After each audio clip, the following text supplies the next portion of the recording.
Hello, everyone, and welcome to episode 43 of the Lord Ninja Choke MMA Picks podcast. We are back with a brand new episode called Fight Focus and Best Bets. We will be looking at the UFC 324 card that's upcoming this weekend in Las Vegas, headlined by Justin Gaethje and Paddy Pimblett. We're very excited to finally have the UFC back and to be sharing our bets with you, as well as digging into some of the fights in more detail that are of interest. So without any further ado, let's get into it.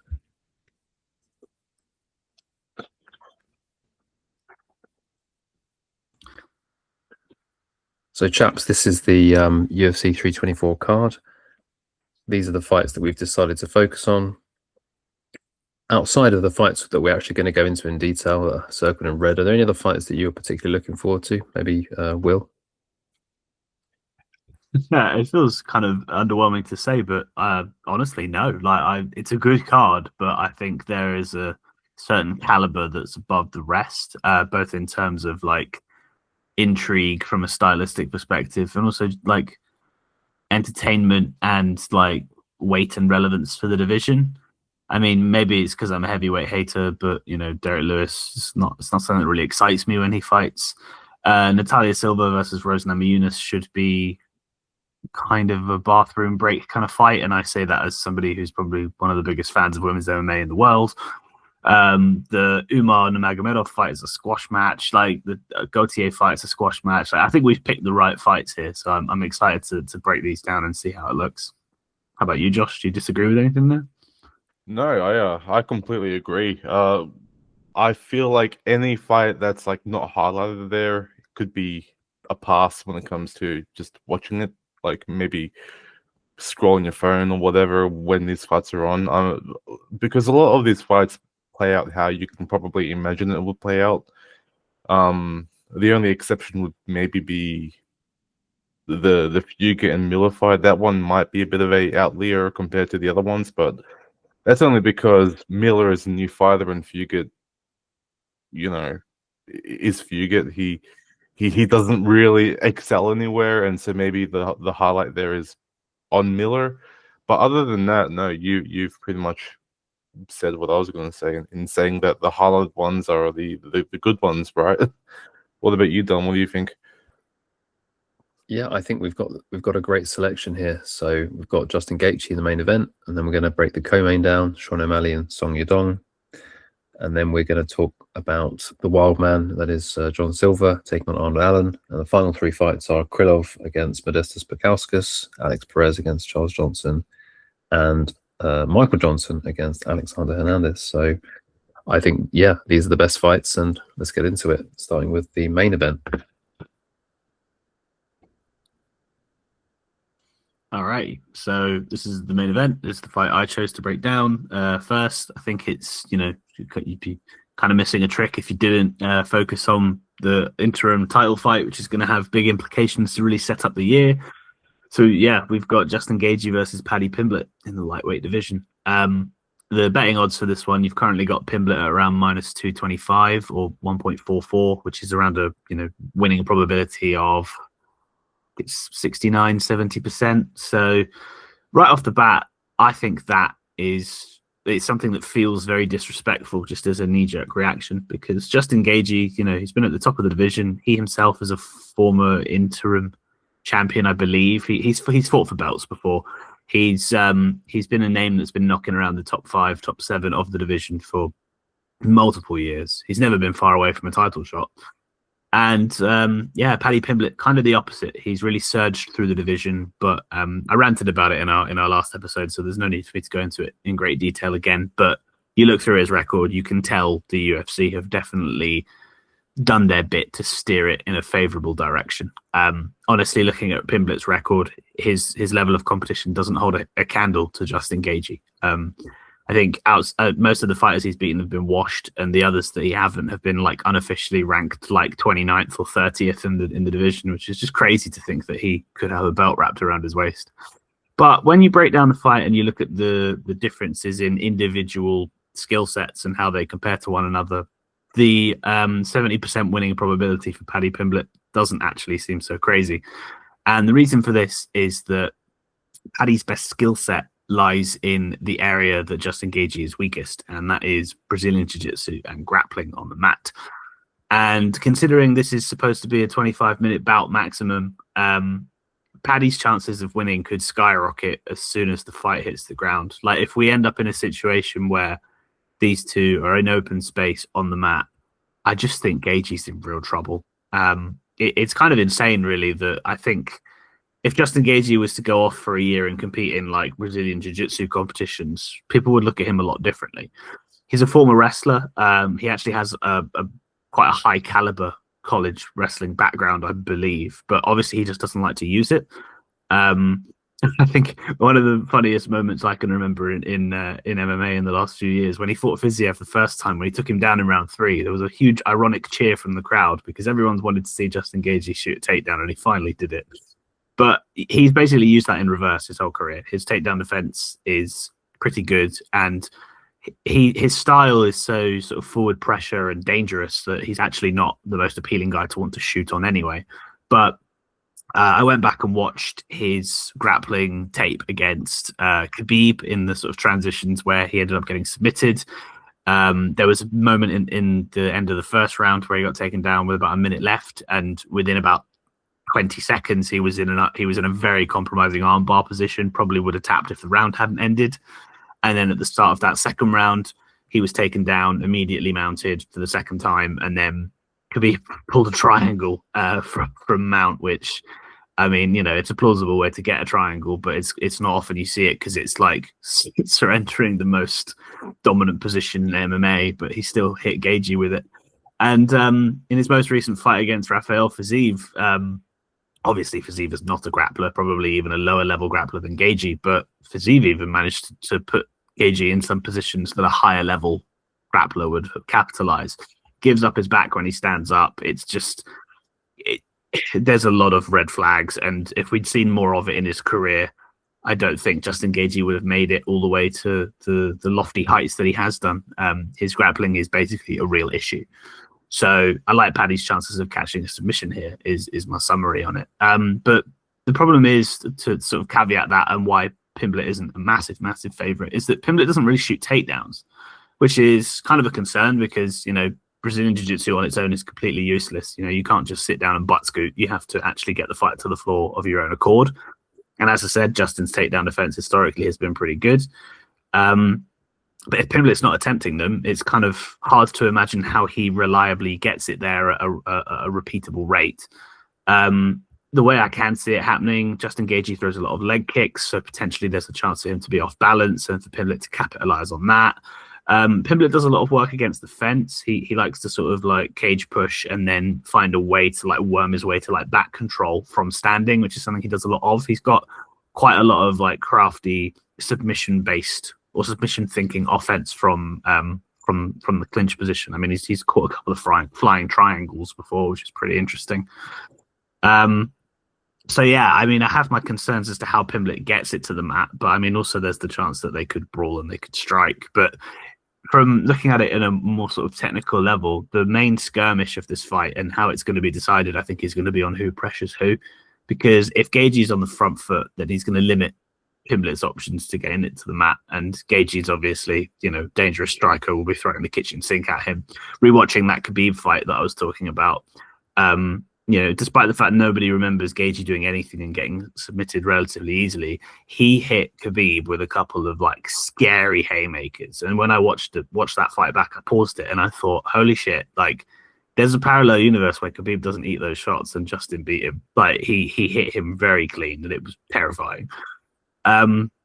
And you know, they say Scousers don't get knocked out, but Pimblett's that's just like, for me, that just translates to Pimblett's got awful striking defense, and that Luigi Vendramini fight in his debut showed it. So, you know, I don't think we've seen Pimblett chin checked enough, and I think there's always a chance that Gaethje could do that, and that will mainly come if he appears on the front foot and pushes him forward.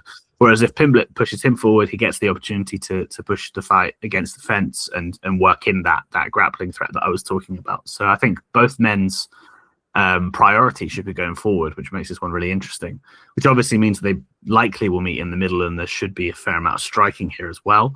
Now, at a glance, everybody's going to say that favors Justin Gaethje, and they are absolutely correct. If this one is purely striking for 25 minutes, I think the line is a lot closer, obviously. But Pimblett's the more durable of the two of them, I think.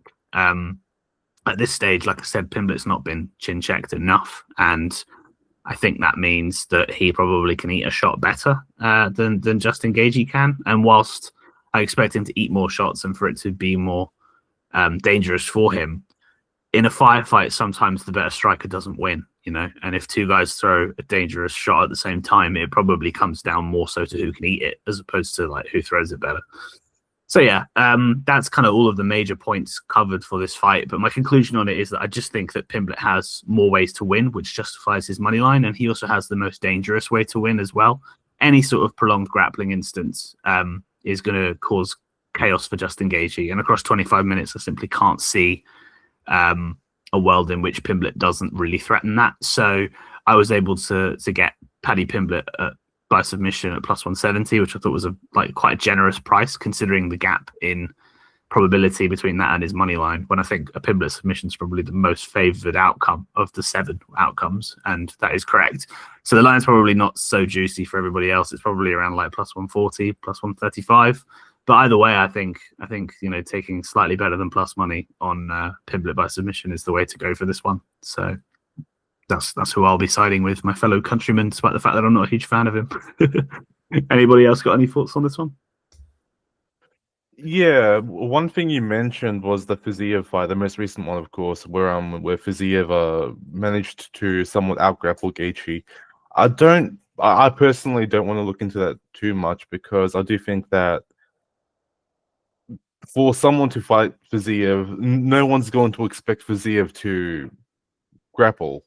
In this fight against Pimblett, I think Gaethje and everyone born on this world is going to expect Pimblett to grapple.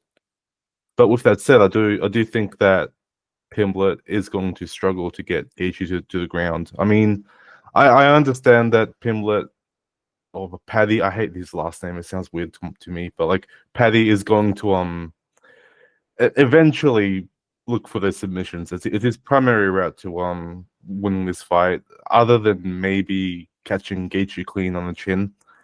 But I don't think that Paddy is going to successfully wrestle against Gaethje. I would be surprised if he could get more than 3 takedowns. 3 being the minimum, you know, 1 per round, whatever.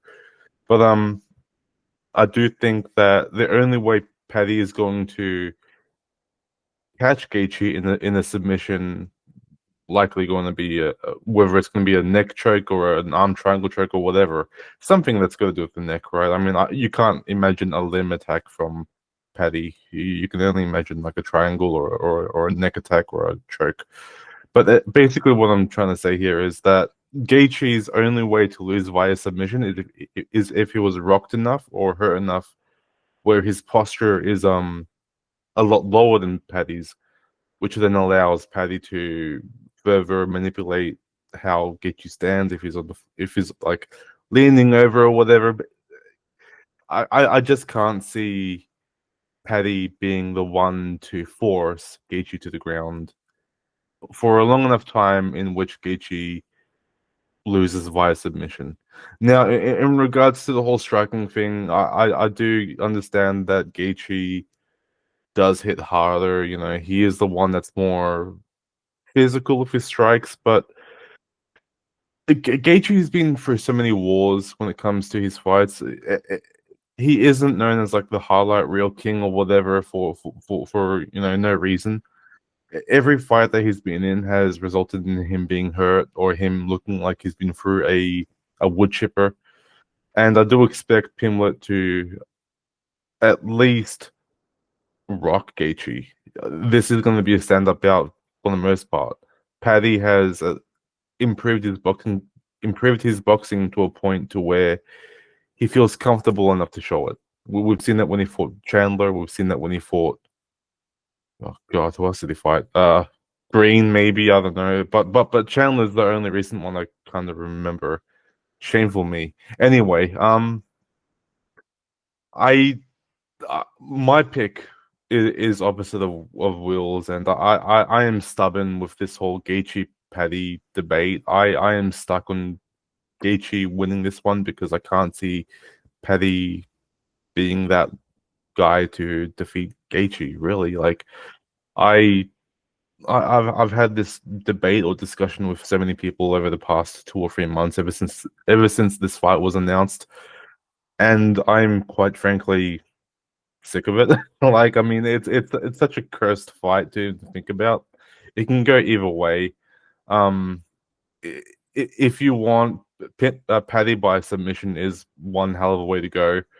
But on the opposite end, you could also go with Gaethje via KO or points, like a double chance kind of bet, because that's his route to win. And as a dog, there's value there, I guess. I mean, Gaethje's been at the top of the division for a long time now, so there are so many questions to be answered this weekend, and I just can't wait for those questions to be answered. What do you think, Tom?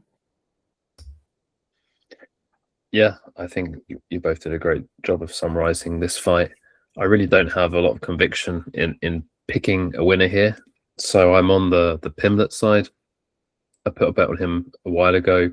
I kind of have buyer's remorse with that bet, really, because I think minus 200, the odds, well, I mean, after the fact, the odds may not seem too expensive, but I think the odds are disrespecting Gaethje. That's the way I felt. Went for a jog earlier. I was thinking about this fight, and that's why. Another reason, just want the fight to be over, so because I'm thinking about it, because I think there's a lot of intrigue here. You mentioned Pimblett's sort of record, Will, and I completely agree that he's been given favourable matchups. But on the flip side, you can only beat what's put in front of you. And if you look at his record, he almost has as many fights as Gaethje. And I've tried to fade Pimblett time and again. I was on Gordon. Who else did I bet? I bet Michael Chandler. So he's just proving that he's like a DDP type character. He doesn't look like great technically with the striking. Obviously, he's excellent grappler if he gets it there. And in terms of all the things you've said, Josh, I agree. I mean, if every minute this fight is on the feet, Pimblett's, Will said this, he's going to get chin checked. But I believe he's shown that he can overcome adversity. So I just don't have the right reasons to pick Gaethje, except that his odds are nice. So I think I wouldn't resent anyone taking a money line bet on Gaethje. I looked at the odds on Gaethje to win in rounds 4 or 5 a decision. It's currently plus 400 or 5.0 decimal. So, those are pretty tasty. But the problem is, Pimblett's dangerous, right? He's been dangerous in a lot of his fights. So I think feels kind of binary in the sense that if the fight's going to end early, it's going to be Pimblett. If it goes late, I really kind of struggle in my mind to see Pimblett winning it late. And I have a fear about this fight that it's actually going to be quite boring, because I think that Pimblett will be kind of running away from Gaethje, at least initially, chopping leg kicks and jabbing and not forcing the takedown, because like you rightly said, he doesn't force takedowns. So kind of, I don't know. I hope they meet in the middle at some point during the fight, but I have a weird feeling that it might be a kind of a strange main event. But yeah, we'll see what happens. And I think you can't go wrong with taking Pimblett, inside the distance or by submission. And yeah, I wouldn't resent anyone taking a pop on Gaethje moneyline. Yeah, Pimblett's my pick. We'll get to the bets later. And I think with that, we can move on to the co-main. Right. So, welcome back to the Sugar Show. I believe that O'Malley is in a prime position to show that he's not done yet, really, because despite the back-to-back losses on O'Malley's record, we are likely to see a return of what made him great. Those counters, those long sniping shots that he used against that green-haired dude. I forgot his name. No one cares about him. That's it. But essentially, O'Malley is going to feel a lot more comfortable using his straight shots, using his counters, using his pull counters, whatever he has in his arsenal, he's going to use. Yadong is going to be a little bit haphazard with his approach because of that reach difference. And as you can see there, highlighted in that red arrow that's tiny next to the reach area thingamajiggy, 5 inches is huge. And I mean, you can argue with your girlfriend about that, whatever, I don't care. But essentially what you're going to see here is O'Malley using those 5 inches of reach advantage to shut down any and all of Yadong's songs attempts to penetrate that barrier of where O'Malley can essentially strike, right? Because in order for any shorter fighter to hit a longer reached fighter, they gotta risk their chin. They gotta risk using up volume and all that stuff to land their own shots. And I don't really trust Song to eat those shots well. The reason why O'Malley had minimal success against Merab with his striking is because he was being wrestled a lot. I didn't see Song using his wrestling too much. I think it's going to be more of a multifaceted striking approach. Although, when you look at Song, his recent win against Cejudo should have been a no contest because he essentially just eye-poked him and got the win, which is really unfair because Cejudo was retiring that night, and whilst I laughed my ass off, I was still pretty sad. I do think that there is a potential way that Song can at least win this fight or get a little upset going, and that's if he uses the judges to his advantage. And what I mean by that is volume, activity, pace, anything that makes him look like he's doing something good, he should do. It doesn't matter about the effectiveness. Judges don't really look at the stats. They can't see the stats. So I do think that if Song is going to win, it's going to come down to how much output he has. But with that said, this is the Sugar Show 2.0, if you want to really call it that. I mean, I've never really been a big fan of O'Malley personally, but I mean, when you compare these two fighters, O'Malley should really just look like his good old self. I mean, any kind of concern about his mental state or whatever should be neutralized because he's in a good position to take on the champion again. And I mean, who doesn't want to see Jan versus O'Malley too? I don't. I mean, to be candid, I don't. But if it's going to happen, it's going to happen after this fight. I mean, this is a contender fight. So I do think that, yeah. Anyway, I went off trail a bit there. But anyway, my pick here is O'Malley. I do think that he is going to come out the victor. And if you're looking for a nice and tidy bet, I suggest O'Malley money line because the odds are pretty nice. I mean, there's no real big lean there or big divergence or whatever you want to call it, like big odd difference or whatever. And alternatively, of course, you can look at the O'Malley KO round 2 or round 3 combo rounds because, I mean, I can't picture a first round KO. Like, he's going to get his reads in, he's going to get his adjustments in, and he's going to lure Song into an attack and then just pull counter and bam, Song's down for the count. Yeah, that's my ramble. That's my rant. What about you, Will? Yeah, I don't really have too much to add to this one, really. I think it just looks like a case of like one guy who is a jack of all trades but a master of none versus another guy who is superior and I guess a master of striking. And I don't think Song Yadong is going to be good enough to use grappling for 15 minutes or wrestling grappling for 15 minutes to really like prevent the somewhat inevitable outcome of O'Malley just looking better on the feet. It's a tricky one though, because I just have my issues with O'Malley, both in general, as I think you alluded to a bit, Josh, and also just like at the moment circumstantially. He's kind of like very similar to Pimblett in a way. I think they've got a very similar kind of archetype. You look through O'Malley's record in his UFC career, and there is a lot of that gentle matchmaking. I think the UFC know that O'Malley moves the needle. He really does. He is a very far popular fighter than a lot of us realize. And I think that he's had a career that it's tricky because he had the belt and then he lost it to Merab, and it feels like his time in the sun is over. I feel like he's focused on all these other things. He's got the flashy lifestyle, he's got the podcast, he's always doing like social media stuff. I just don't really know if his head is in the game anymore.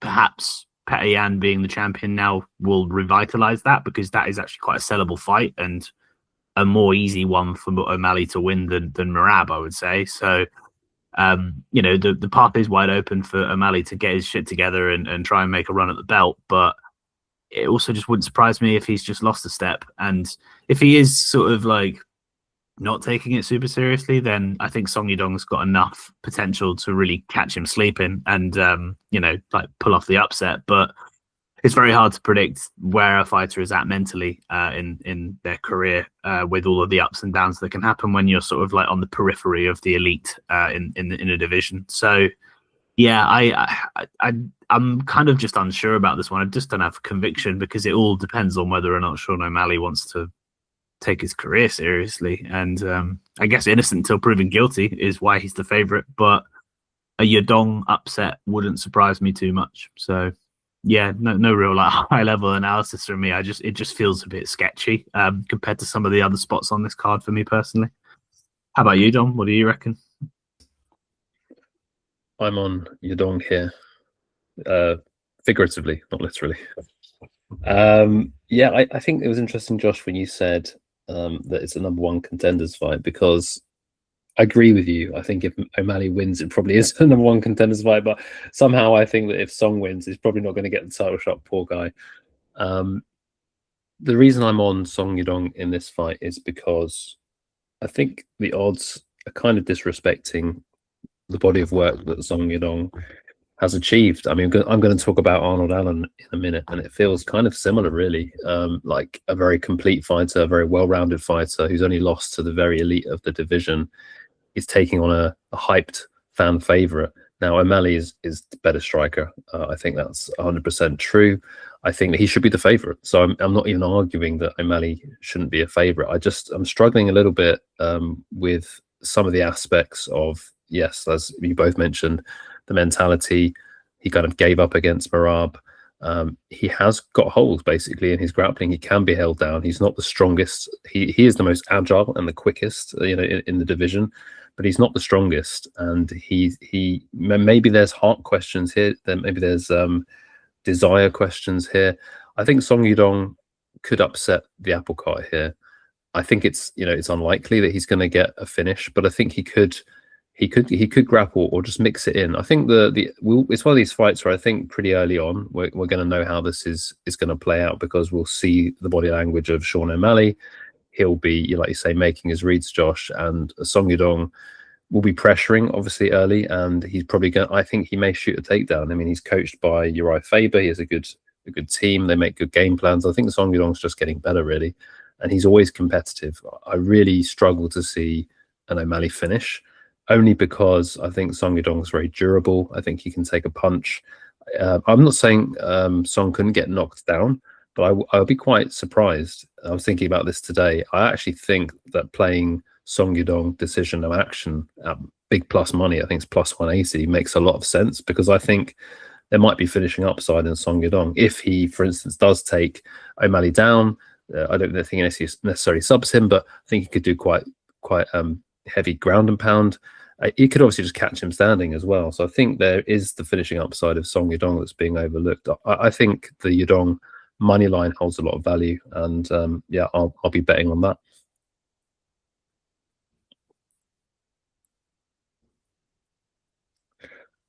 Right, next up, the people's main event: Arnold Almighty Allen against Jean the Wild Man Silva. Actually, I don't really know what his nickname is, but I don't care.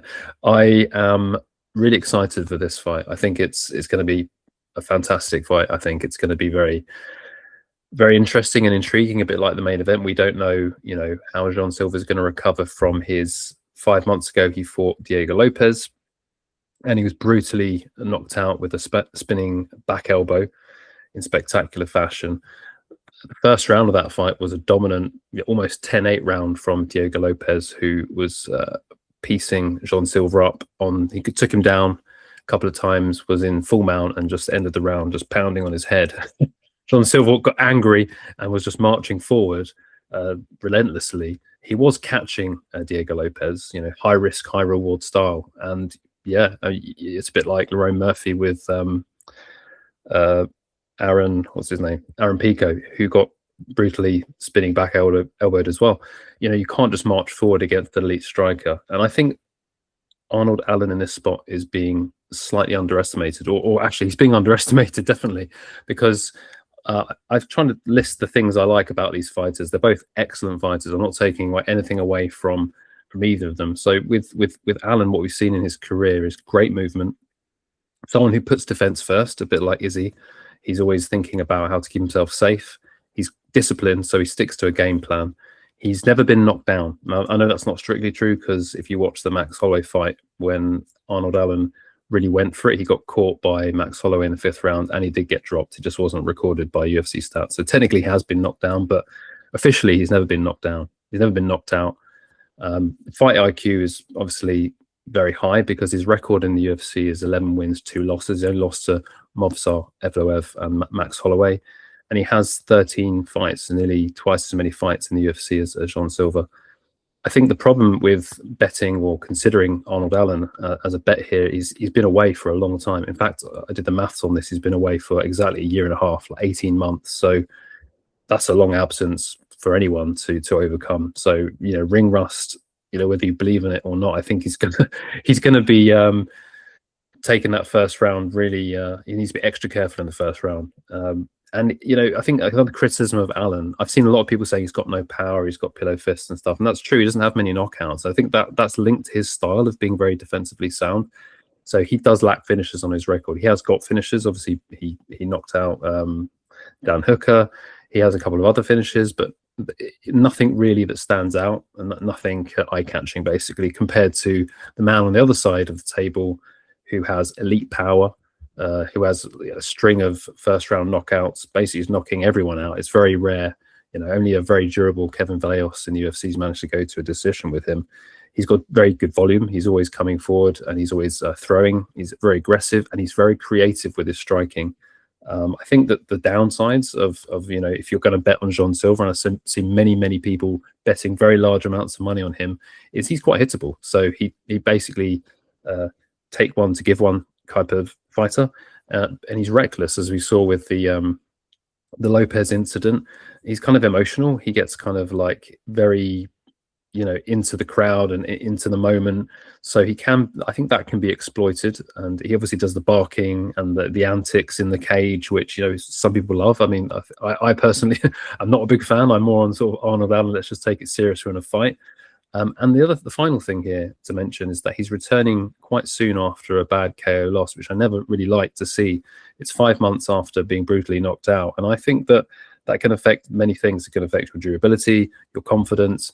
I think, again, like the Song Yadong fight, this is one of those fights that within the first round, we're kind of going to know how this is going to play out. Because if Sean Silva is his old self, you know, very confident guy, he's just walking Arnold Allen down and landing at will, then it's going to be a long night for Arnold Allen. But if Arnold Allen is able to basically skirt away on the outside, and as Jean Silva tries to come forward, if he can get in and out without getting hit, because Jean Silva is very good at counter punching, then I think you know, I think Allen can have success. He's got to be patient. So I think it could be one of those fights where it's the first round is not a lot's going to happen, because they're going to be feeling each other out, making their reads, getting the range.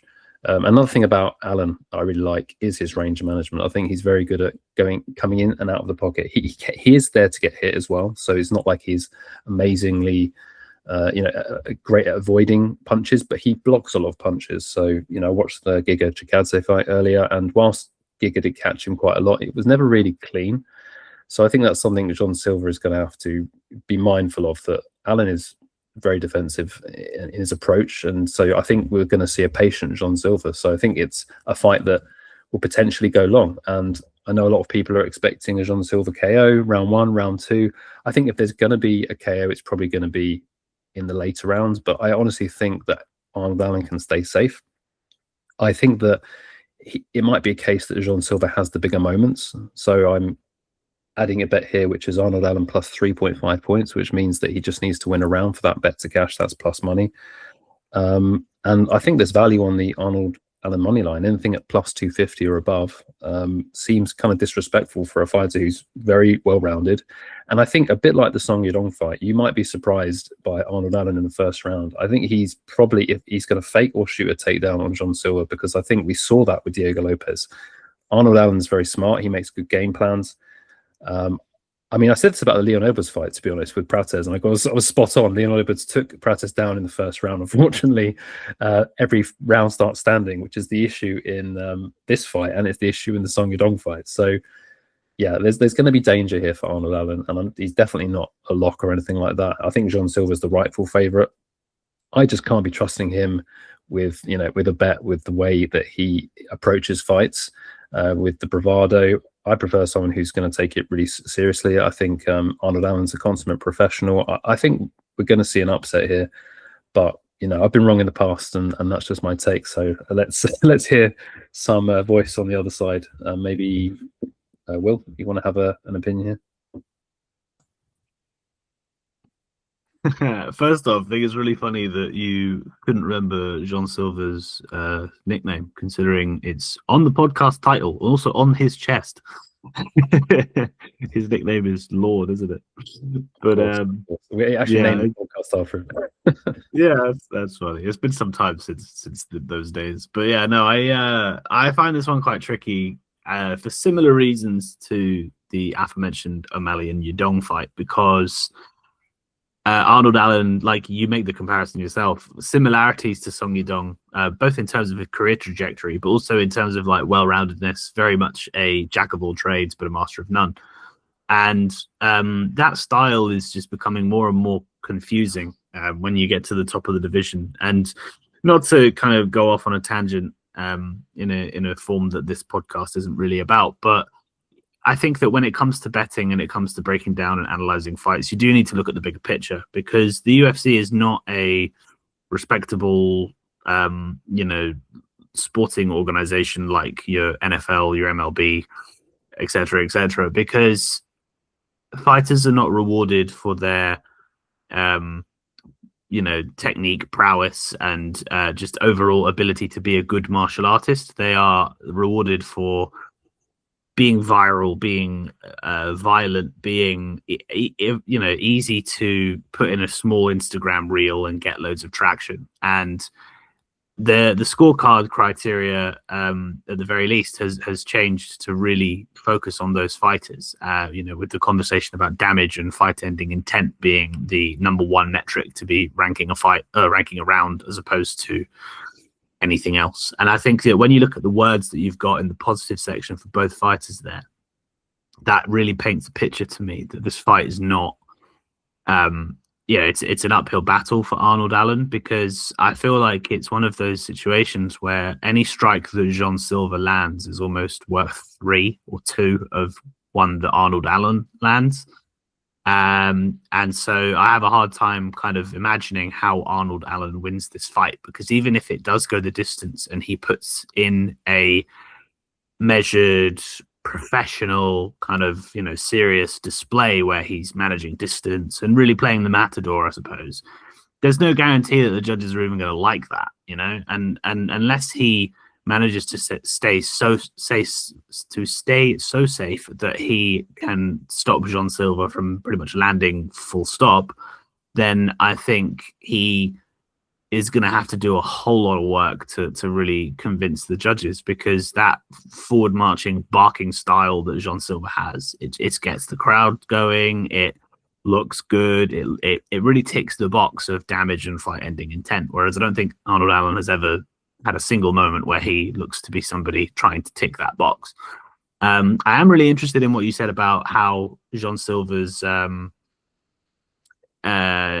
approach to this one may be different, given that he's coming back off a KO, a recent KO only about 5 or 6 months ago. It's not something I factor in, but then when I see it happen, I always feel like an idiot for not thinking about it. But yeah, I mean, fighter psychology, like John Silva's approach got him in trouble last time. How do we know he's not going to try and reinvent himself? It's what fighters do sometimes. That you take 1 L and you decide to strip everything down and start it completely from scratch. And he may turn into a measured point fighter now, you know, and I'm not saying he will, but like there's no guarantee that we see the same guy that we saw all this time. And if that's the case, then I think all analysis going into this one kind of goes out the window, and that definitely opens the door up for Arnold Allen. So yeah, it's again another fight that I've not got complete conviction in, but I think you kind of have to give Jean Silva the benefit of the doubt and also the favoritism, simply because I think all of the tools that he has probably make him more likely to win a decision, and also far more likely to win by finish. So the sort of the points are on his side, I think. How about you, Josh? Do you have anything to say for the dog, or are you more leaning towards the favorite here? I have a lot of criticisms about Allen these days. So maybe a week ago, I was pretty much thinking that I would take Allen as a pick, but then I looked into it, and I looked into it more and more and more, and I was like, I'm a freaking idiot for even like thinking that. And I respect anyone that takes Allen because it's a pretty decent choice as a dog, but at the moment, Allen is a bit of a mixed bag of a fighter. A lot of his wins have been pretty incredible, but his decision losses have been a bit concerning, given that they have left, some weird asterisks, so to speak, to how he performed in that fight. Anytime that he has a good game plan coming into the fight, he shows it really early on. But the moment that his opponent does something different that's not really expected, or not really something that him and his team at TriStar prepared for, I do think that he crumbles a little bit. It's kind of like a surprise question on a test, right? You can study for the whole topic, you can study for the test, but then once that surprise question comes up, you kind of crumble a little bit. You're like, oh fuck, what do I do now? All that shit, right? So this much was evident when he fought Evloev. He couldn't quite catch Evloev clean, and whilst his modified guard, which is the rear high guard, which would be his left hand, and then his lead hand was down to prepare for the down block for Evloev's takedowns, I do think that it exposed him to that jab. And because Evloev is an orthodox fighter, that jab was pretty much in his face because, the stance was like opposite and all that stuff. Anyway, what I'm trying to say here, to try and cut this short because I'm pretty much on a rant about Allen today, is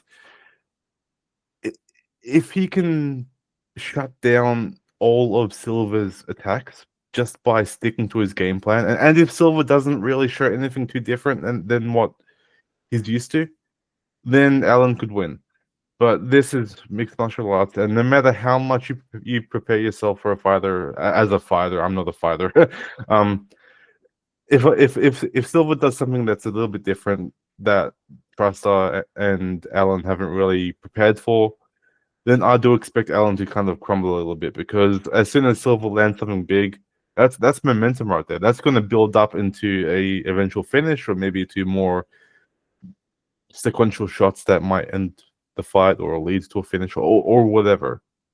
However, I do agree that because of the loss, or the KO loss on Silver's side against Lopez, there might be a bit of a characteristic change to his style. He might be a little bit tepid on the feet. He might be a little bit cautious. But I feel like Silva is still young in the whole UFC world. Like, there's still hype surrounding him. Otherwise, he wouldn't be minus whatever he is as someone coming off a KO loss. There is some hype surrounding him still. And so he might use that crowd hype or crowd energy, whatever, to bring back his former self that he might have lost after that Lopez fight, or whatever. You know what I'm trying to say, I'm sure. But my pick here, I flip-flopped. I went from Allen to Silva to Allen to Silva, and I eventually landed on Silva because I can't trust Allen to adapt to anything different that Silva does, which goes back to my whole analogy about the whole surprise question on the test thing, right? So that's my ramble. Yeah, that's pretty much it. Cool. Let's go on to the next fight.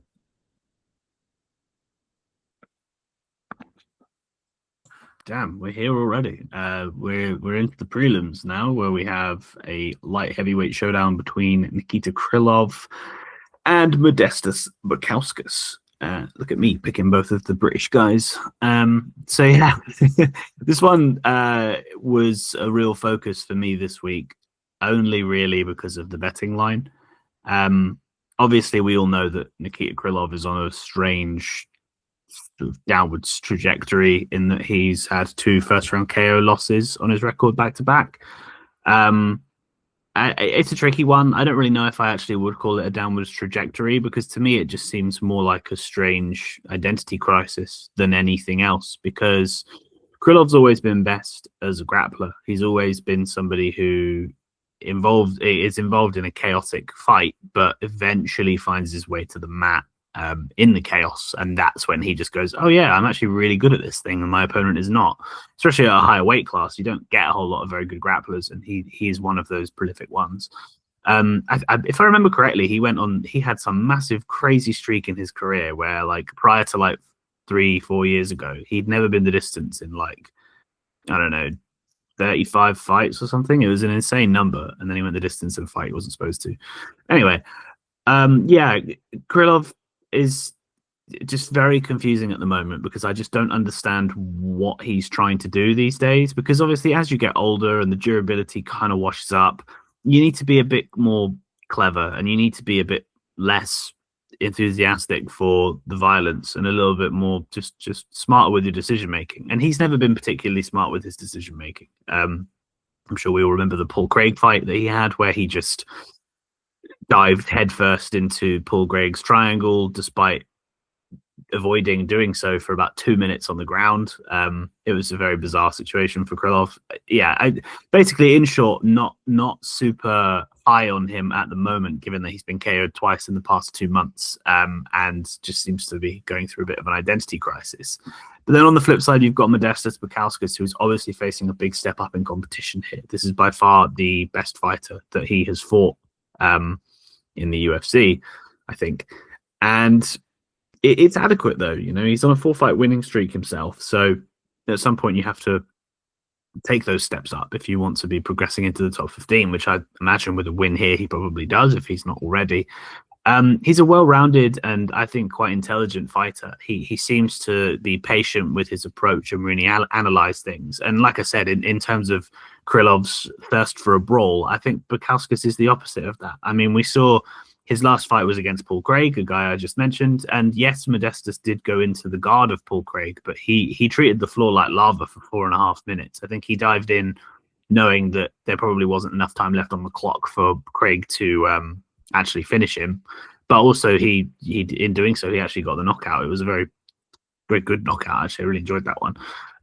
Yeah, I think Bukauskas is probably quicker. He's more athletic, and he's just got the right kind of sensible tools to handle Krylov here. And when you couple that with Krylov having a bit of an identity crisis, it is it's a spot where you quite obviously lean towards Modestas. You know, if this was purely about picking and it's got which guy do I think wins, I think most people would conclude that Modestas should win this fight 50 or more % of the time.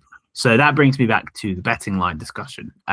When the odds originally came out, Bukauskas was -225, which is like a 70% likelihood of winning, which I thought was a little bit steep, given that this is a step up in competition and Krylov's reason for a downwards trajectory is confusing and could just change all of a sudden. You know, if he looks himself in the mirror and goes, I'm going to become a wrestler, then, you know, his chances of winning are much higher. We don't know that for sure. Fight IQ is something that can just suddenly switch on one day. You'd always hope. But either way, you know, -225 felt a little bit steep, but I understood why, because everyone was going to want to back Bukauskas, and he was a very logical guy on the up versus a guy on a downwards trajectory. But then a lot of money seems to have come in on Krylov, who at the time was obviously +180, which has now shifted him down to about +110, +115, which obviously on the flip side makes Bukauskas like -140, -130 at the moment. And to me, that is a very valuable spot because, you know, as described earlier on, it's simply a case of, I think Bukauskas should be expected to win this one like 65-ish% of the time. And that's just the way sportsbook goes. Sportsbooks go. If one side of a two-way market gets bet very heavily, the odds have to be adjusted, and the books have to try to balance the book by offering you a more generous price on Bukauskas. And I don't dislike any of the money that came in on Krylov at plus 180. I absolutely understand it, but the books have been forced to go too far the other way. And so my approach has very, very much been going from not wanting to touch minus 225 Bukauskas to suddenly thinking this is really good value. So simply, somehow gotten a buy low spot on Bukauskas in a fight where I thought he was, firmly priced out at the start of this 324 stint of the UFC calendar. So yeah, Bukauskas is the side for me and bettable odds. So I'm taking the risk on a guy taking a step up in competition. Anyone think I'm on the right track, or do you guys reckon that this is too much for Bukauskas, given that he has faced a lower level of competition prior to this? I think you pretty much hit the nail on the head there. During my analysis, and I mean I agree with you all the way. I mean there is value on Bukauskas at those moneyline odds right now. Like holy crap. I do think that Bukauskas is just going to obliterate Krylov, and I know that sounds big fancy words and all that crap. Nah, but like Krylov, his chin, I can't trust it anymore. I feel like a gust of wind could give him CTE right now. It's so bad, and to pair Krylov up against Bukauskas after those two losses, it feels like the UFC is trying to get rid of Krylov right now for some reason. There has been maybe some concern surrounding the whole Bukauskas takedown defense or whatever. I feel like preparation is key for Bukauskas. That much was evident when he fought Cutelaba, in which Ion Cutelaba couldn't really land those takedowns properly.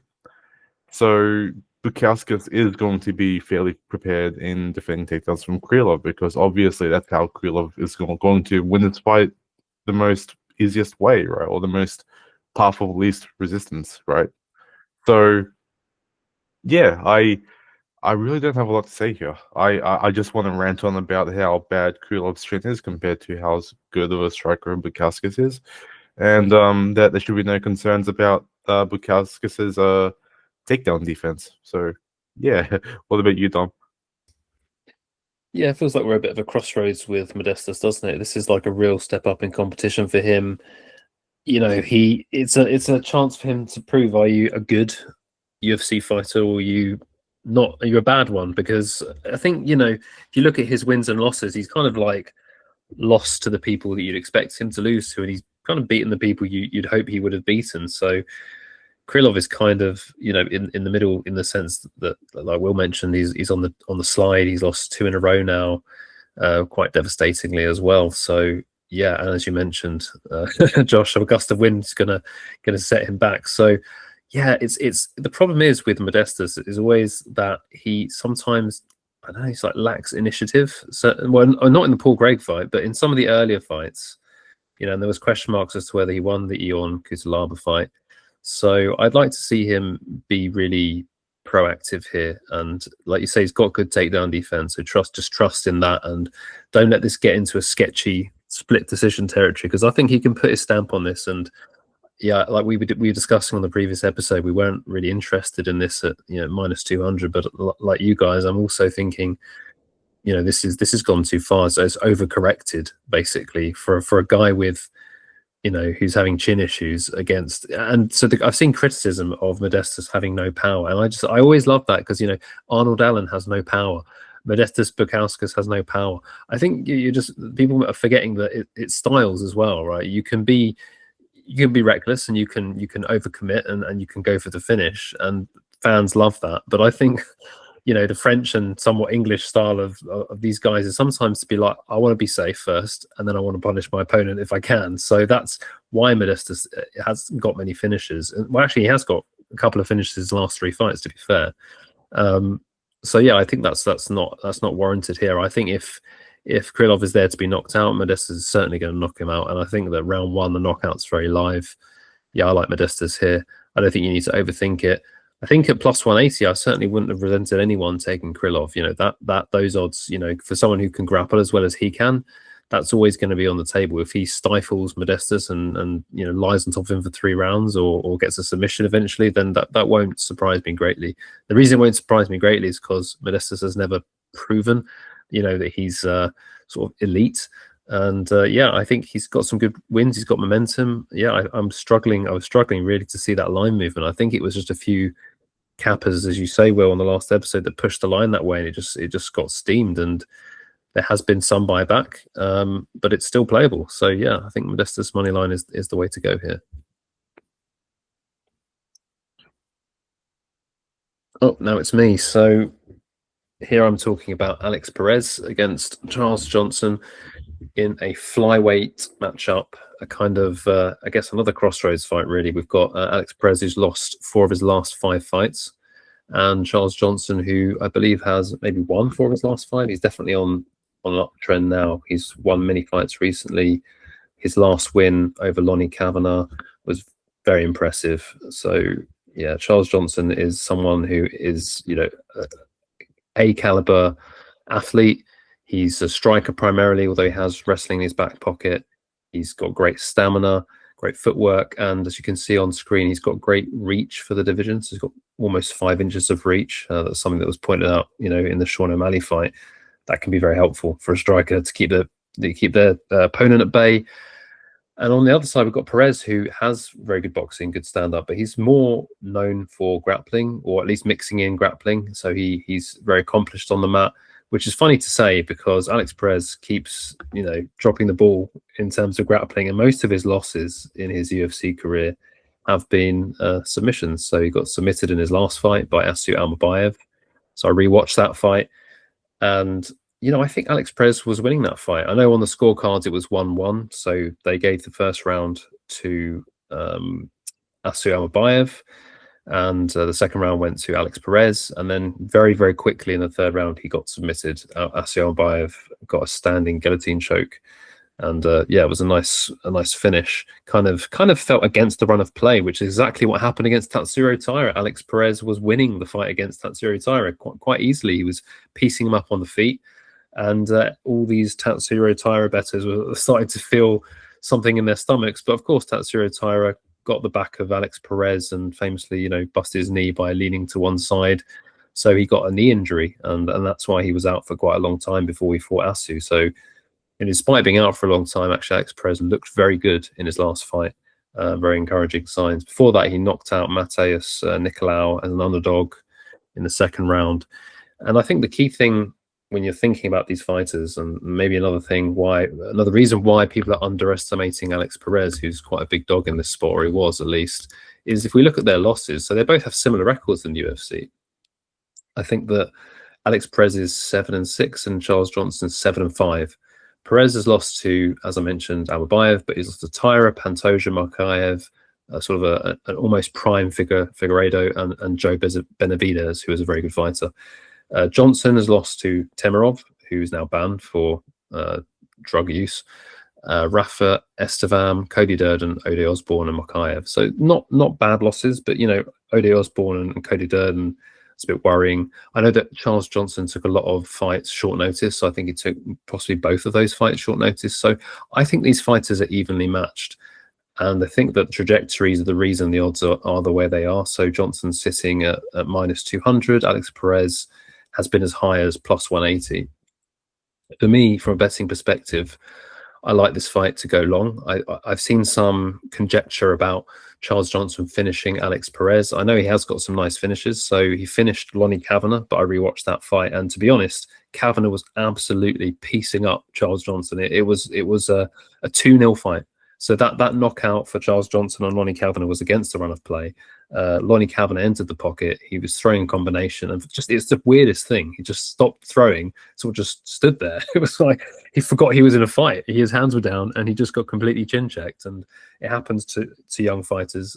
But Lonnie Kavanagh, watching that fight back, it just reminded me how good he is. So he's definitely one to watch. And you know, Charles Johnson still won the fight, so you know, credit to him. But he was two rounds down. You know, well, he was going to lose. He was definitely losing the second round before he got the knockout at the very end of that round.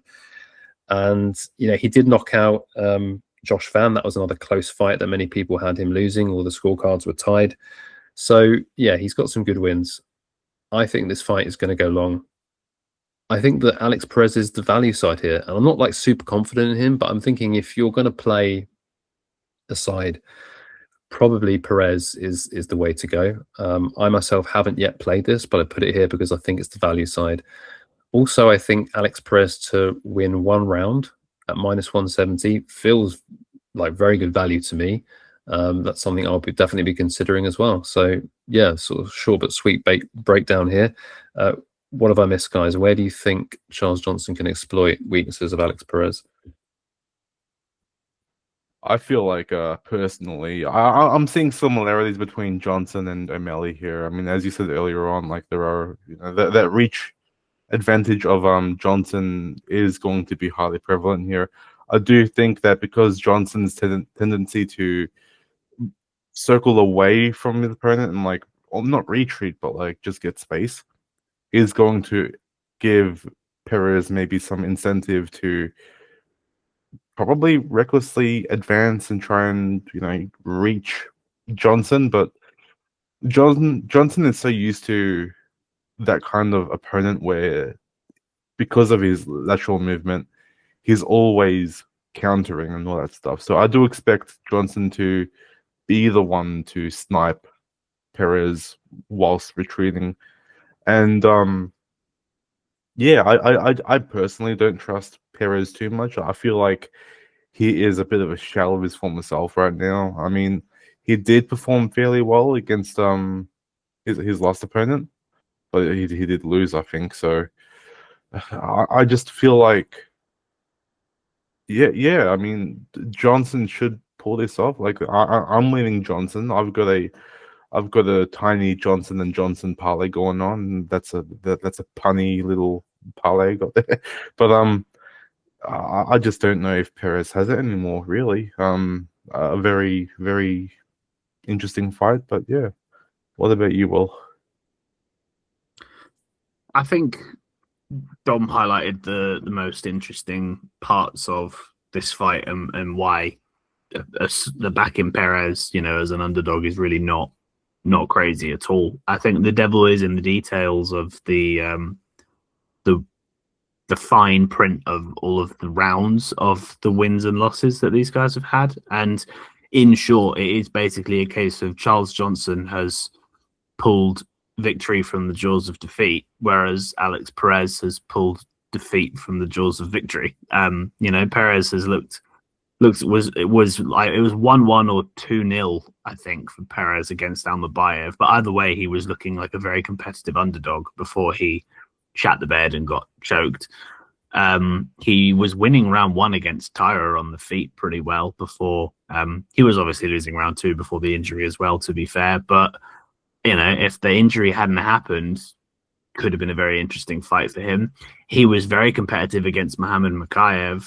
It's like so many of his losses are him looking good for multiple minutes and then just something happens that just causes him to just completely combust. Whereas Charles Johnson is him looking relatively competitive and kind of mid until he just makes his opponent combust.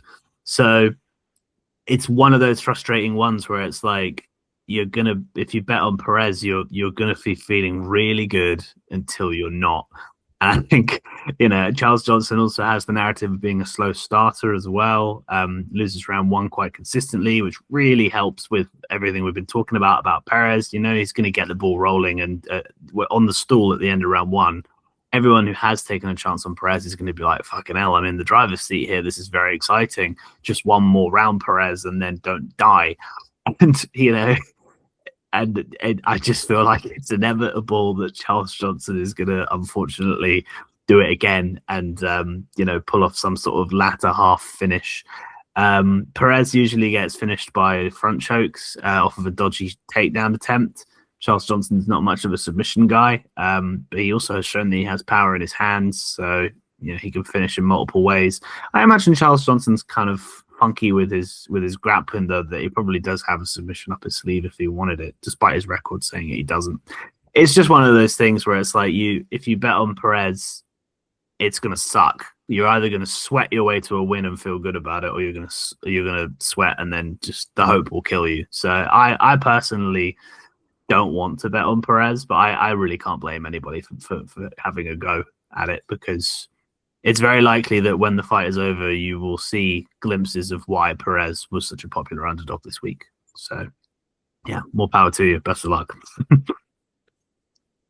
Right, let's move on to our final fight. Yeah, this one kind of jumped out at me when I looked over the card, and for a few reasons. Firstly, Johnson at the age of 39 looks incredible for a guy at the age of 39. He is coming off a win against Manuel Torres, and many people thought that, maybe Torres was a bit of a big jump up for him, but he wasn't. Johnson chewed him up. It was a shock to me and probably a lot of other people, but because of that win, I kind of already leaned towards Johnson even more. Primarily in this fight, for Johnson, well, okay, let me rephrase that. Jesus, the main thing about Johnson in this fight, is the boxing hand speed. He is so quick on the feet. He is able to throughout a full punch combination and retreat or reset in a matter of moments. He is so quick. But the problem with all of that is Hernandez does have the ability to kind of counter that by timing strikes well. And we have seen Hernandez time his attacks well. When he fought Diego Ferreira in his last fight, every time Ferreira would go for a stance switch, Hernandez would freeze that completely with a jab. So he's obviously very well educated with his strikes. He's very well timing with his strikes, and he is one of the more underestimated fighters, I reckon. But I do think that he does have a lot of weaknesses. And I mean, I'm sure Will can say this after I yap, but like, Hernandez has a lot of like cardio issues. I mean, he's got like 1.5 rounds of cardio before he kind of dies a bit, And I feel like because of his body type, his big barrel-chested body type, as you can see in the image there, those floating ribs really like stick out there. Anytime Johnson's going to strike, I do think he's going to target those ribs, whether it's a deep kick or a uppercut or whatever. Any strike to those ribs or to the body is going to disrupt Hernandez's like breathing rhythm. Sorry, God, and that's essentially going to lead to Hernandez's cardio to diminish much more quicker than the 15 minutes allocated to this fight. So this is going to be a very short kind of breakdown, almost, because I have no notes here, but essentially, I do expect Johnson's boxing to be much more superior to Hernandez's like entire striking acumen. Johnson's a much more better boxer than any of Hernandez's last two opponents boxing put together. So Ferreira fought like crap when he fought Hernandez, and Silva, who, despite being an improved version of himself, still got chinned. And so I just don't think that's going to happen to Johnson. I mean, Johnson's been battle tested his whole career, and I know that his record's a bit scary, 25 wins, 19 losses, but all of those fights have been high caliber. He's a old warhorse, and I do think that he is the start to take. And if you're perhaps a bit cautious about taking a moneyline pick, I do suggest the overs, because whilst Johnson might not knock out Hernandez early, I do think that it's going to be a bit of a back and forth bout or back and forth brawl, so to speak. Yeah, that's all I can really think of. I mean, I could really talk about the wrestling, but there's not really going to be any wrestling. And yeah, any takers? Who's next? Shall I go next, Will? Because I think you're also on the Johnson side, right? And I'm on the Hernandez side, so it might make sense to have a sandwich, and you can respond to anything I say or correct any mistakes I make in my sort of like judgment or analysis. Absolutely. Yeah, I think similar to the Modestas case, the odds were not really appealing to me. I think that Hernandez opened at in a similar range, if I'm not mistaken, to Modestas. So I was thinking -200. I don't trust Alex Hernandez at -200. Now he's basically the same price as Modestas. They've had the same journey in the odds, going from -200 to something like as high as -120, -125. With potentially some buyback on both those fighters that we're talking about. And I think Alex Hernandez, similar to Modestas, is someone who's kind of turned around his career. But unlike Modestas, I don't think this is as much as a step up of competition. I think Modestas has a much bigger step up in terms of Krylov. But Krylov is on a 2-fight losing streak, whereas here we have Johnson.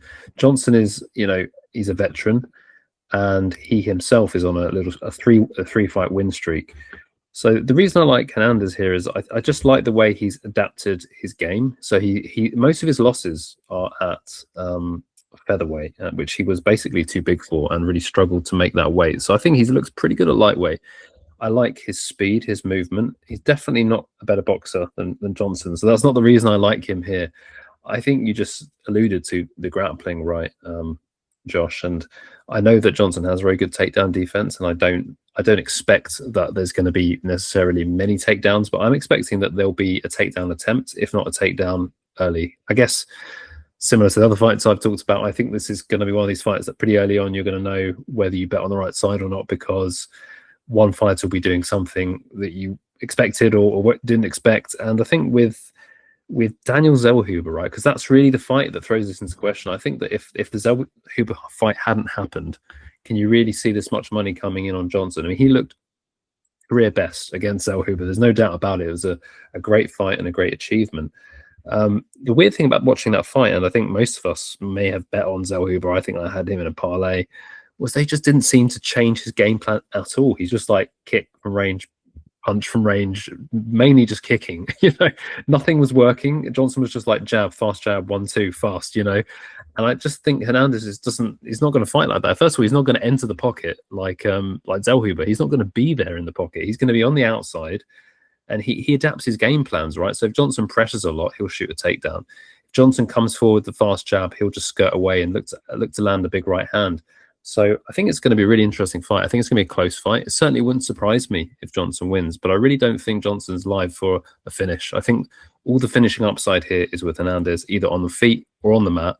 We've seen Michael Johnson pounded out, obviously, by Khabib, which was a much better fight. But he's also lost to worse grapplers than Khabib. So yeah, I think basically, in a nutshell, I think that Hernandez is more of a complete mixed martial artist. He will, engage in the grappling if he needs to, and I think he's improved his stand-up and his cardio. He hasn't had any real cardio issues since he's gone to lightweight, and he's looked fantastic in his last 2 fights. Obviously, knocking out Chase Hooper and Diego Ferreira, who are both excellent fighters. He was a big underdog in both those fights, so potentially an overcorrection. I think the fight is close, and like in the case of Krylov, if you took Michael Johnson at big plus money, I wouldn't resent that. But now it's like plus 110 or 120. I don't see the value in the dog. Go ahead, Will. What have I missed? Sorry, let me step in for a second. I do want to apologize to the listeners and to you guys as well. I did mention Manuel Torres fighting Johnson. That was wrong. Dom did correct me there by saying Zellhuber. I don't know why I'm getting these two Mexicans mixed up. I'm not racist. I'm just fucking stupid. So yeah. Will? Man, there's so many fighters on the UFC roster. We all get them confused every now and again. This is a really funny one, I think, because this fight has so many narratives to it, and all of the narratives echo other fights on the card that we've talked about. The line movement, obviously, very similar to the Krylov and Bukauskas fight, but also the kind of my trajectory and prediction of this fight is very similar to Alex Perez for Michael Johnson, in that I think that he is going to look really good and really good value until suddenly he just doesn't. Funnily enough, obviously talked about the Bukauskas line movement. I also monitored the line movement heavily on this one, and right off the bat, I didn't think Hernandez deserved to be minus 225, and so I bet Michael Johnson at plus 190 ish when it opened, and was really happy with that because for me, Johnson is a very competitive fighter, and he doesn't look bad against anybody, even when he loses. And a lot of the time he gets like KO'd out of nowhere or fumbles it. He has a very weird track record of like no fighter I've ever seen before of just like pissing away a win. Like his fight against who was it? Thiago Moises is one of the funniest fights. Like he puts a borderline 10-8 dominant like beat down on him in round 1, and then 20 seconds into round 2 just gets like leg locked. It's just pretty funny. It's classic Michael Johnson. But that leads to an untrustworthy fighter. And Alex Hernandez does hit hard. We saw that in his last one against Carlos Diego Ferreira, where I would say he was losing the first round. He looked like he was confused and didn't know how to get the better of an older veteran who was outstriking him, which I think was really surprising. Obviously, the KO came out of nowhere and good for Hernandez, and that's absolutely a path that he can replicate here against Johnson, who has had his fair share of getting KO'd.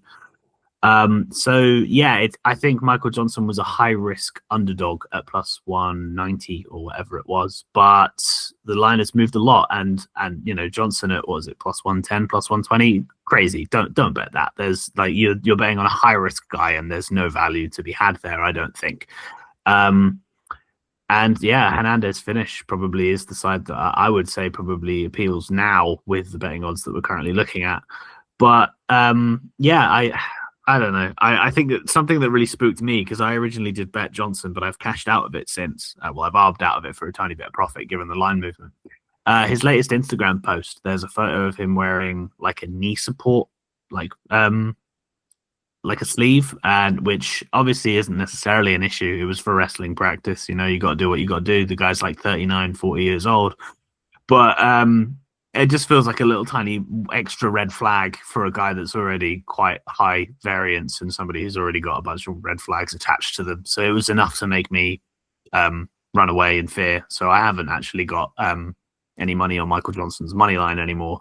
But yeah, given the movement, Hernandez is probably the side now. So depending on when you bet it or if you've bet it, that really sways who you should probably side with from a betting perspective on this one.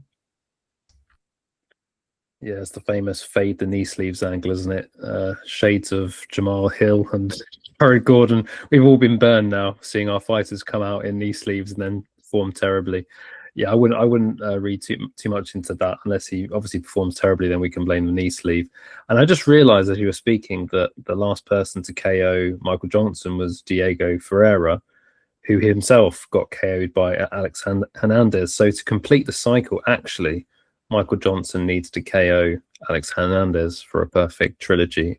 We'll see if that happens. And we've got one section left. Going to go quickly through our bets. So let's start with Will.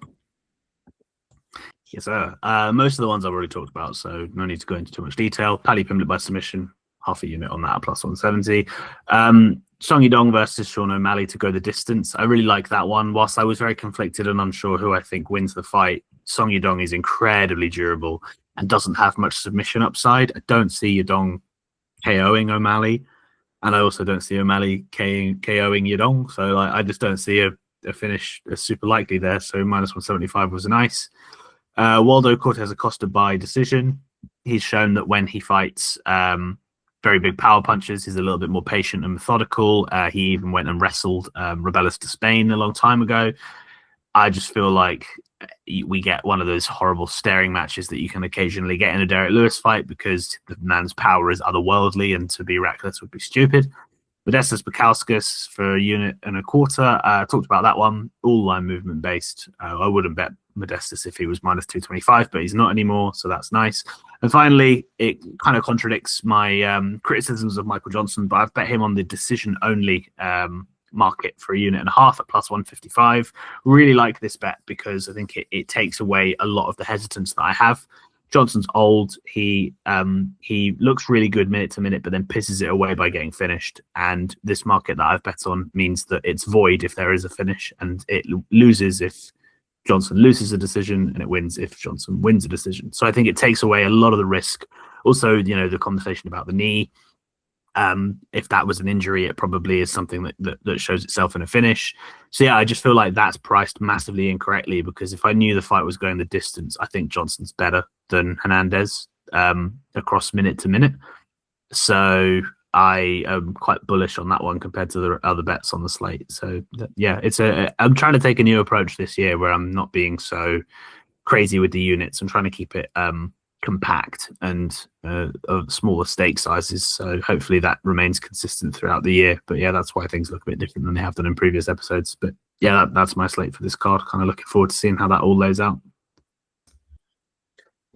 Yeah, I like that last bit of yours as well. I don't actually have that on any of my books, but I do have the converse option at the bottom of my slate here: Alexander Hernandez, decision, no action. So if he gets the knockout, or submission of Johnson, that will cash. And if he goes to a decision, doesn't matter who wins. If Alexander Hernandez wins, I will get the money back regardless, with no profit. So yeah, I think that Johnson's live for the win via decision. So yeah, I'm happy to take that option off the table, and think Alexander Hernandez, there's some value to his finishing upside. If we go to the top there, like I said, I had a bit of buyer's remorse taking the Paddy Pimblett money line when it was minus 200, parlayed with Natalia Silva. Can't do anything about it now. Could place a bet on Gaethje as a hedge, but I haven't really decided. I may just let it ride. I think it's still. I think the Silva side is good. I think Pimblett's got a good shot. So doubling the money, doubling the stake is pretty good returns. As I mentioned already on the Song Yadong money line, I do think there are other options that you could take. I don't think you have to be as brave as I am and go money line. I think you could take Song Yadong decision only, or even decision no action. To be honest, it depends how you feel the fight will go. Like I mentioned, I think the decision no action is sitting at plus 180. I know that sounds crazy, but I don't think that O'Malley's going to finish Yadong. So, and I think he could get a cheeky submission. Maybe he gets O'Malley down and O'Malley gives up like he did in his last fight. Stranger things have happened. So Alex Perez money line, I'm working towards building this up. I've got about 66% of the one unit down. Unfortunately, there was a big odds shift today, so a lot of money came in on Alex Perez. I can't find him anywhere really less than plus 150. So yeah, someone obviously feels that was wide, and some money's coming in on Perez at the moment. So yeah, the plus 170 is not there anymore. Talks about Arnold Allen. I think you can attack this with the money line if you like him, or you can be much safer and have the plus 3.5 points, which basically is buying. Means you need to win a round. So Arnold Allen to win a round is plus money on that. Then I talked about another risky one, the over 2.5 rounds. I have a little bit of buyer's remorse here, simply because it depends how the fight plays out. If my hypothesis bears out that it's tentative and the first round's a feeling out process, I'm going to feel a lot better about this bet. If it's just chaos from the outset, like Hooker and Arnold Allen, then RIP this bet. But yeah, I kind of feel the expectation here on Silva to knock out Allen, it's quite high, and giving us pretty decent odds on the over. It is a high risk over, but I've taken it now, so made my bed. That's my slate, and I will hand over to Josh. Yeah, I mean, pretty standard stuff for me, like the usual parlay and all bets there. I mean, if it's not broke, don't fix it, and if it's broken, pretend it was working, all that stuff. Johnson and Hernandez round 3 starts. Yes, this is my first leg. I mean, I said it in my breakdown. I think this fight kind of goes the distance or goes long. Rose Silva over 2.5 rounds. It's a women's fight. I mean, I don't think there's going to be much of a finish there. I mean, Will might dispute that because, I mean, who Will's the goat? But other than that, O'Malley money line is my third leg. That one's already explained previously. And then Gaethje, Paddy, ITD, which is inside the distance. I can't see that one going to the distance. I can't see the judges being involved. It's going to be a chaotic fight. As for the old bets, the 0.6 units each, that's like $3 each. I am a very cheap person. Allen via points, I do think that because we have hinted that Allen having not much power in his hands, that's going to land if he wins the fight, right? Like, I mean, I can't see Allen finishing off Silva. Lewis via KO round 1 or 2 combo rounds. It's a Lewis fight. You cannot have a Lewis fight without putting something on a Lewis KO. It's ritualistic at this point, right? And then last but not least, Paddy via KO or sub double chance. Yeah, it could happen. I hope it doesn't because Gaethje's my guy, and if Paddy wins, I'm gonna feel like shit. So yeah, that's it. Yeah, and that brings us to the end of episode 43, and we'll be back in a few days' time with the early leans and predictions for UFC 325. So yeah, enjoy the card this weekend. It's been a long break. You've everyone's deserved a chance to watch some fighting, I think, and good luck with all your bets, and thanks for tuning in as always.